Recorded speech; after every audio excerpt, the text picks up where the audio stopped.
Chairman Jordan, members of the committee, thank you for addressing FBI malfeasance and allowing me to speak today. Aside from that point of gratitude, I'm sad, I'm disappointed, and I'm angry that I have to be here to testify about the weaponization of the FBI and DOJ. Weaponization against not only its own employees, but against those institutions and individuals that are supposed to protect the American people.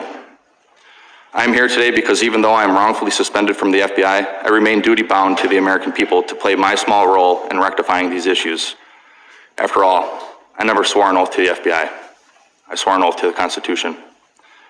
I've served my nation and community my entire adult life, first in the United States Army, then as a police officer, and lastly as an FBI special agent. Shortly after high school, I joined the United States Army where I served in the infantry and I was quickly promoted through the ranks. I deployed to both Iraq and Afghanistan in support of Operation Iraqi Freedom and Operation Enduring Freedom. I served in the historic 101st Airborne Division. I received the Combat Infantryman's Badge, which is awarded to those infantrymen who engage in ground combat with our nation's enemies.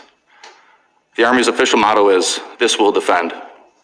Along with numerous others, I volunteered to serve this nation, risking my life in combat to protect America and her values. I know some of the best men and women this country has to offer. They come from all backgrounds, races, and creeds. They helped mold me into the person I am today. Each was willing to sacrifice, and many did, to protect this great nation. It is our duty to honor their sacrifices by standing up for what is right, regardless of the difficulty. After serving in the Army, I became a police officer. Police officers, like me, are imperfect beings, but we strive to uphold the law and the Constitution.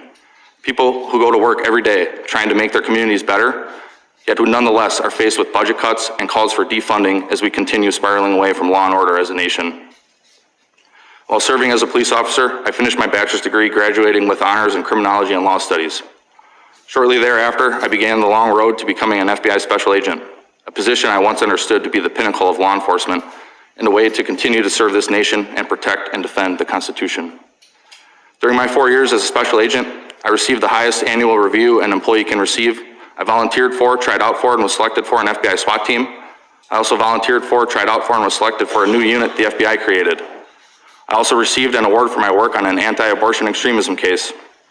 I've been smeared as a malcontent and subpar FBI employee. This smear stands in stark contrast to my life in public service. This smear campaign, disgusting as it is unsurprising. Despite our oath to uphold the Constitution, too many in the FBI aren't willing to sacrifice for the hard right over the easy wrong. They see what becomes of whistleblowers, how the FBI destroys their careers, suspends them under false pretenses, takes their security clearances and pay with no true options for real recourse or remedy. This is by design. It creates an Orwellian atmosphere that silences opposition and discussion. We know what is right to do, yet we too often refuse to do what is right because of the difficulty and suffering it incurs. I couldn't knowingly continue on this path silently without speaking out against the weaponization I witnessed, even if it meant losing my job, my career, my livelihood, my family's home, and now my anonymity. It's up to members of this committee, current and former FBI employees, and indeed all Americans to ensure that the weaponization of our own government against the people comes to an end, no matter the personal cost.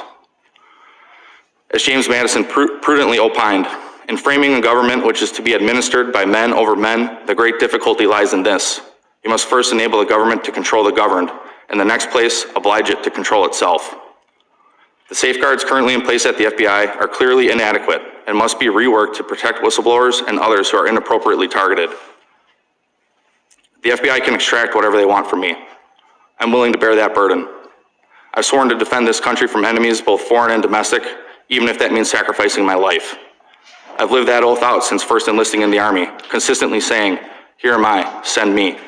My oath, however, did not include sacrificing the hopes, dreams, and livelihood of my family, my strong, beautiful, and courageous wife, and our 4 sweet and beautiful daughters who have endured this process along with me. In weaponized fashion, the FBI allowed me to accept orders to a new position halfway across the country. They allowed us to sell my family's home. They ordered me to report to the new unit when our youngest daughter was 2 weeks old. Then, on my first day on the new assignment, they suspended me, rendering my family homeless.